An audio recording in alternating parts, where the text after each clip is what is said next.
नमस्कार, म ज्योति राई, बेलका नगरपालिका महिला बालबालिका तथा ज्येष्ठ नागरिक शाखा प्रमुख। यो लैङ्गिक हिंसा विरुद्ध 16 दिने अभियानको आज 34औं वर्ष भएछ।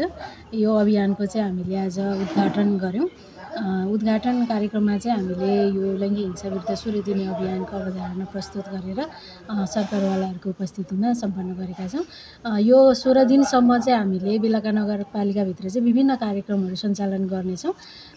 त्यसमा चाहिँ मैले यो कार्यतालिका हेरेर भने हामीले वडा नम्बर 4 बाट सुरु गर्नेछौँ। 11 गते वडा नम्बर 4 मा चाहिँ सम्बन्धित टोलका महिला बालबालिका, टोल विकास संस्थाका सदस्य, आमा समूह, महिला समूह अनि अपाङ्गता भएका मिलिजुली समूहका सदस्य सहित जनप्रतिनिधिको उपस्थितिमा चाहिँ यो लैङ्गिक हिंसा, बालविवाह, यौन दुर्व्यवहार, साइबर अपराध, हानिकारक प्रथा तथा परम्परा विरुद्ध र अपाङ्गता भएका व्यक्तिको अधिकार सचेतना सम्बन्धी पैरवी सहित हामीले चाहिँ यो लैङ्गिक हिंसा के हो अनि त्यसपछि लैङ्गिक हिंसा भएमा हामीले कहाँ खबर गर्ने र यसमा हुने सजाय सहित निशुल्क टेलिफोन नम्बरहरू चाहिँ हामीले त्यो फ्लेक्स प्रिन्टमा छापेका छौँ। त्यो फ्लेक्स प्रिन्ट हामी प्रत्येक वडा कार्यालयमा बाँड्नेछौँ। 12 गते बेनपा 3 मा दुर्गा मन्दिरमा हामी कार्यक्रम गर्नेछौँ।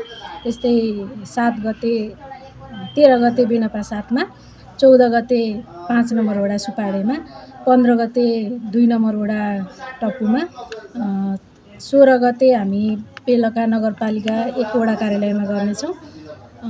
18 गते वडा नम्बर 8 मा, 19 गते 9 नम्बर वडाको खोरिया टोलमा र 21 गते देउराली बेनपा 6 को देउरालीमा गर्नेछौँ।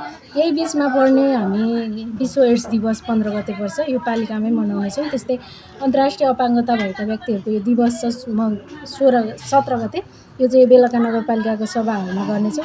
त्यसमा चाहिँ अपाङ्गता भएको व्यक्तिको संस्था सरकारवाला सबै सहभागी हुनुहुन्छ भने समन्वय र सहजीकरण चाहिँ ओपिडी, मिलिजुली समूह र महिला बालबालिका शाखाले गर्नेछ।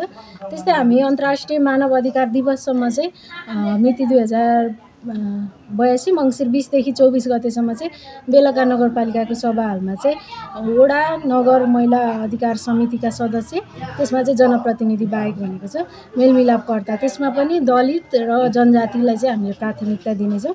प्रत्येक वडाबाट ती 3 जना, नगरपालिकाको समितिबाट 3 जना गरेर 30 जना महिलाहरूको चाहिँ नेतृत्व क्षमता विकास र भाषण कला सम्बन्धी हामी तालिम सञ्चालन गरेर चाहिँ मङ्सिर 24 गते चाहिँ यो मानवाधिकार दिवससँगै कार्यक्रम चाहिँ समापन गर्नेछौँ।